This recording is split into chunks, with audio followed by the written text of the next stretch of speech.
Այսօր ինչ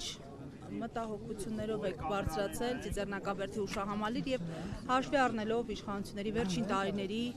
հայտարարությունները, որ այս հարցը արտաքին օրակարգի առաջնահերթություն չպիտի դիտարկել, ինչ տեսակետն եք այս առնչությամբ։ Գիտեք, եկեք շատ ճշգրիտ մեր դիրքորոշումը ցույց տանք հայոց ցեղասպանության հարցին։ Այո, մենք երբեք կողմ չենք եղել, որ հայոց ցեղասպանության ճանաչման պահանջը դրվի արտաքին քաղաքականության հիմքում, որովհետև համարել ենք, որ նման մոտեցումը դարձնում է հայոց ցեղասպանության ճանաչման, այդ զոհերի հիշատակի հարգման հարցը քաղաքական մանրադրամ։ Եվ մենք տեսել ենք, թե ինչի է բերել այն հանգամանքը, որ հայոց ցեղասպանության հարցը դրվել է արտաքին քաղաքականության օրակարգում։ Արտաքին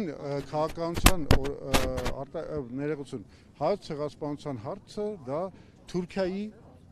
պատասխանատվության հարցը ամբողջ մարդկության առաջ։ Դա միայն հայ ժողովրդի հարցը չի, դա Հայաստանի հարցը չի միայն, դա ասում եմ ամբողջ մարդկությունն է պահանջելու եւ պահանջում է պատասխան եւ ճանաչում Թուրքիայից։ Մենք սա չպետք է դարձնենք հայ-թուրքական միջպետական բանակցությունների հարց։ Սա, ասում եմ, Թուրքիայի պատասխանատվության հարցն է ամբողջ մարդկության առաջ։ Միևնույն ժամանակ, հիմա պատասխանելով այն հարցին, ինչով է տարբերվում մեր դիրքորոշումը Փաշինյանի տեսակետից եւ իշխանությունների տեսակետից, ես ձեզ ասեմ, ես դա հենց ուզում եմ նշեմ։ Տեսեք, չդնելով այդ հարցը, հայոց ցեղասպանության հարցը արտաքին քաղաքական օրակարգի մեջ, մենք այնուամենայնիվ միշտ համարել ենք, որ շատ բարձր պիտի պահվի հիշատակի հարցը, հիշողության հարցը եւ մարդկության տեղեկացվածության հարցը հայոց ցեղասպանության փաստի վերաբերյալ։ Դա է պատճառը, որ 1995 թվականին 80-ամյակի կապակցությամբ ցեղասպանության երկու կարևորագույն որոշում ընդունվեց։ Մեկը այն էր, որ կառուցվեց ցեղասպանության թանգարանը առաջին նախագահի հրամանագրով 1995 թվականին եւ երկրորդ կարևորագույն որոշումը դա 80-ամյակին նվիրված ցեղասպանագիտության, ցեղասպանության լավագույն գիտնականների կոնֆերանսներ, որ տեղի ունեցավ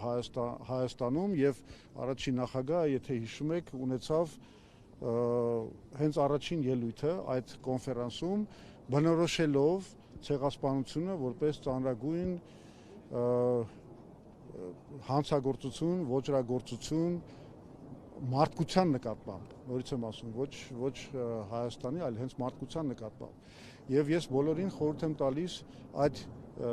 ելույթին ծանոթանալ, մենք անպայման կդնենք այսօր այդ ելույթը մեր, ասենք, սոցիալական ցանցերի հարթակներում, որպեսզի դուք կարողանաք այդ գնահատականին ծանոթանալ։ Այսինքն, մեր տարբերությունը հետևյալն է. մենք հիշողությունը վառ ենք պահելու միշտ։ Եվ եթե դուք տեսաք մեր կարգախոսը, այսօր մենք այս համաժողովրդական միջոցառումներին մասնակցեցինք հիշողությունը չես ջնջի կարգախոսով,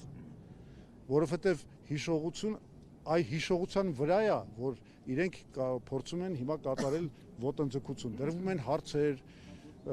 տարօրինակ ակնարկներ, այն բանի մասին, թե արդյոք եղել է ցեղասպանություն, կամ արդյոք դա կարելի է կոչել ցեղասպանություն, կամ միաթելը պետք է ուսումնասիրել, ինչ է տեղի ունեցել, եւ այլն եւ այլն։ Այսա մենք,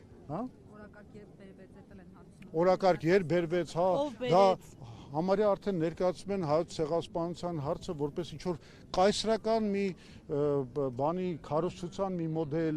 եւ այլն եւ այլն։ Այսինքն սա, չէ, մի հատ ավարտեմ, հետո հարցերը կտակ։ Այսինքն սա արդեն մեզ համար անհանդուրժելի է, որովհետեւ հիշողությունը մենք ոչ մեկին թույլ չենք տա ջնջել, իսկ այսօրվա իշխանությունները ցավոք սրտի զբաղված են հենց դրանով, կրկնելով մոտավորապես բոլշևիկների 20-ականների, 30-ական թվականների քաղաքականությունը, որտեղ ուղղակի փորձում էին հայ ժողովրդին զրկել այդ հիշողությունից, այդ աղետալի ողբերգական ահավոր ժամանակների մասին։ Այ մենք ես այս կապակցությամբ ուզում եմ պատմեմ մի էպիզոդ 1995 թվականին կարծեմ 96-ին Ստամբուլում էինք, տենց կարծեմ բանը Սևծովյան միջազգային այդ կոնֆերանսի մասնակից էինք եւ այդ ժամանակ ուրեմն ադրբեջանցիները այդ Բոսֆորի Դարդանելի նեղուցում նավերով անցնում էին եւ հայկական դրոշ էին վառում։ Ուրեմն ես ձեզ մի բան ասեմ, ես կարծում եմ, որ դրոշս վառում դա ավելի շատ ցավոք սրտի պարտության նվաստացման եւ թուլության հետևանք է։ Ես կգերադասեի, որ վառեն հայկական դրոշը։ Ես նոր բացատրեցի, որովհետեւ վառում են, երբ որ դու ես հաղթանակած։ Այսինքն դաշնակցությունը այն ինչ որ արել է տարիներ Ես չեմ ցանկանում հիմա գնահատական տալ, ես ասում եմ ընդամենը, ես կգերադասեի մի իրավիճակ, որ մենք լինենք դրության տերը եւ վառեն մեր դրոշը։ Պարոն Զուրաբյան, 3 կառավարության նիստից հետո Որը մենք ունեցել ենք։ Այդ իրավիճակը մենք ունեցել ենք։ Ամեն դեպքում, բայց դրա հետ հանդերձ ես ասում եմ, մենք պետք է ձգտենք խաղաղ կարգավորման։ Խաղաղ կարգավորման, հաշտության։ Մի հատ հերթով էլի ես չեմ հասկանում, ում պատասխանեմ։ վերաբերյալ հայտարարություններ հնչեցրեց, դեպակերպումներ տվեց, հավանաբար ծանոթ եք, ինչպեսի արձագանք։ Փաշինյանը, այդ Հայաստանի մեծագույն լուզերը, որը իրականում խնդրեմը հենց սրա մեջ է, ինքը ոչ թե իր անձի համար է լուզեր, ինքը Հայաստանի համար է լուզեր, ինքը Հայաստանն է դարձրել լուզեր։ Այսինքն մի մարդ, որը հայոց պատմության մեջ Հայաստանին, հայոց աշխարհին, հայ ժողովրդին հասցրել է ամենամեծ վնասը, որի գործողությունների հետևանքով բնաջնջվել է մի ամբողջ հայոց աշխարհ, ես նկատի ունեմ Արցախը, որի գործողությունների արդյունքում մենք կորցրել ենք նաև ինքնիշխան Հայաստանի Հանրապետության տարածքներ, այդ մարդը իրան իրավունք է վերապահում տալ ինչ-որ գնահատականներ առաջին նախագահի մասին, մի մարդու, որի օրոք մենք, ասենք 600 տարվա պատմական ընդմիջումից հետո ունեցել ենք հաղթանակներ, դուք եզրականություններդ ինքներդ արեք։ Պարոն Զուրաբյան, պետք է գնալ կորուսյալ հայրենիքի հետքերով վերականգնել, թե ոչ, օրինակ ըստ Նիկոլ Փաշինյանի դա մեզ հանգեցնելու է մի կետի, որտեղ պետականությունը կորցնելու առաջ են կանգնելու։ Չէ, ասում եմ, այստեղ կարևորը մենք հասկանանք, որտեղ են անցնում մեր կարմիր գծերը։ Հասկանում եք, մենք էլ ենք հասկանում, որ հենց Նիկոլ Փաշինյանի կործանարար քաղաքականության հետևանքով ձևավորված իրողությունը այնուամենայնիվ իրողություն է, որի հետ պետք է հաշվի նստել, առերեսվել եւ փորձել գտնել լուծումներ։ Եվ մենք պատրաստ ենք գնալ լուծումների, գտնել հաշտության բանալին եւ Ադրբեջանի եւ Թուրքիայի հետ։ Բայց դա երբեք չպետք է լինի հայերի ինքնության հաշվին։ Այսինքն, եթե խաղաղությունը նշանակում է, որ Ադրբեջանն է սրանից հետո որոշելու ով պետք է ընտրվի մեր երկրում, ինչպես մենք պետք է փոխենք սահմանադրությունը, ոնց մենք պետք է հրաժարվենք անկախության հռչակագրից, որ մենք պետք է քանդենք մեր 1700-ամյա պատմություն ունեցող եկեղեցին, եթե այդպեսին է խաղաղությունը, այսինքն ադրբեջանական քանդարար խաղաղությունը, դա մեզ համար ընդունելի չի։ Մեր կարմիր գծերը այդտեղ են անցնում։ Մենք թույլ չենք տա հարձակումներ եւ ոչնչացում մեր պատմամշակութային ինքնության։ Մենք պատրաստ ենք փոխզիջումների, որոշ հարցերում, ասենք, ինչ որ լեգիտիմ պահանջների բավարարման, միասին խաղաղության կառուցման, բայց ոչ թե համաձայնենք հայոց ժողովրդի ոչնչացման ծրագրին։ Այն նման բան չի լինելու։ Կարծում եմ, որ հայազգային կոնգրեսը խորհրդարանում անցողիկ շեմը չի հաղթարի։ Նիկոլ Փաշինյանին սպասում են լուրջ անակնկալներ, որովհետև ինքը հիմա շատ ինքնավստահ է։ Ինքը մտածում է, որ ստանալով արևմտյան ժողովրդավարական երկրների աջակցությունը այն ծրագրերի համար, որի իրականացման համար այդ ժողովրդավարությունները պատրաստ են անգամ զիջել իրանց աջակցությունը ժողովրդավարության նկատմամբ, ինքը կարծում է, որ այդ աջակցությունը ստանալով ինքը արդեն ամենազոր է, բայց այդպես չի։ Մեր հանրությունը իրականում շատ լավ տեսնում է, հասկանում է ինչ է կատարվում եւ Փաշինյանը նաեւ մտածում է, որ ինքը կարող է խաբել մեր ժողովրդին, ներշնչելով իրան, որ ինքը խաղաղություն է բերել։ Ինքը խաղաղություն չի բերել։ Ինքը խաղաղություն չի բերել, մենք դրա մասին միշտ խոսում ենք, սա մեծագույն կեղծիք է, որովհետև Ադրբեջանը պատերազմի դուռը բաց է պահում, նա չի թողում, նա չի ստորագրում խաղաղության պայմանագիրը, չնայած մեր բոլոր զիջումների, նա չի շարունակում սահմանազատման գործընթացը մյուս հատվածների վրա, որովհետև դրա շահագրգռվածությունը չունի, նա շարունակում է խոշտանգել մեր գերիներին եւ Լեռնային Ղարաբաղի մեր ռազմաքաղաքական ղեկավարներին ադրբեջանական բանտերում, նա շարունակում է համակարգային հայտյաց քաղաքականությունը եւ քարոզչությունը Ադրբեջանում, այս ամեն ինչը շարունակվում է, այս ամեն ինչի վերջը կարող է դրվել միայն մի դեպքում, երբ որ Ադրբեջանը տեսնի, որ Հայաստանում ձևավորվում է մի իշխանություն, որը կոմպետենտ է, կարող է բարձրացնել Հայաստանի դիմադրողականությունը, պաշտպանունակությունը, աշխարհաքաղաքական հավասարակշռությունը, այդ դեպքում Ադրբեջանը կգնա խաղաղության։ Դա ուղիղ այն ծրագիրն է, որով մենք իրականում գնում ենք դեպի ընտրությունների եւ ես վստահ եմ, որ հայ ժողովուրդը մեզ կաջակցի այս ընտրություններում։ Ինչի ուժեղ Հայաստանը չցանկացավ ձեր հետ համագործակցել։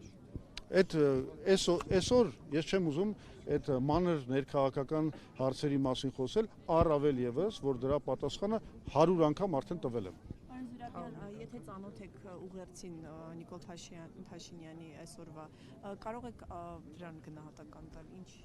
մեսիջներ։ Հա, ես այսօր չեմ կարդացել դեռ պատուհասի բանը, ուղերձը, հուսով եմ գիտեք ով է ազգագործան պատուհասը, չեմ կարդացել, վստահ եմ, որ հերթական մի նշաձողի բանա իջեցում է տեղի ունենալու, այնպես որ պետք է հոգեբանորեն դրան պատրաստ լինել, բայց նաև պատասխանը կտանք այդ իջեցումներին։ Իսկ պարոն Զուրաբյան, հիմա իշխանությունը ուղիղ ասում է, որ ցեղասպանությունը դե արտաքին քաղաքական օրակարգում առաջնահերթություն չէ եւ պետք է փոխել առաջնահերթությունները, որ խաղաղությունը շարունակվի ամրապնդվել եւ տեղի ունենա այն, ինչին իրենք ձգտում են, այսինքն ինստիտուցիոնալանն այդ խաղաղությունը, ինչպես են ասում։ Չէ, ես ասացի։ Դուք ինչպես եք վերաբերում այդ դրան, որ պետք է առաջնահերթություն չլինի արտաքին քաղաքական օրակարգում ձեր Ես նոր պատասխանեցի այդ հարցին։ Ես արդեն պատասխանել եմ այդ հարցին, ասել եմ, որ հայոց ցեղասպանության առաջադրումը որպես արտաքին քաղաքականության հարց, որպես պահանջ Թուրքիային, ունեցել է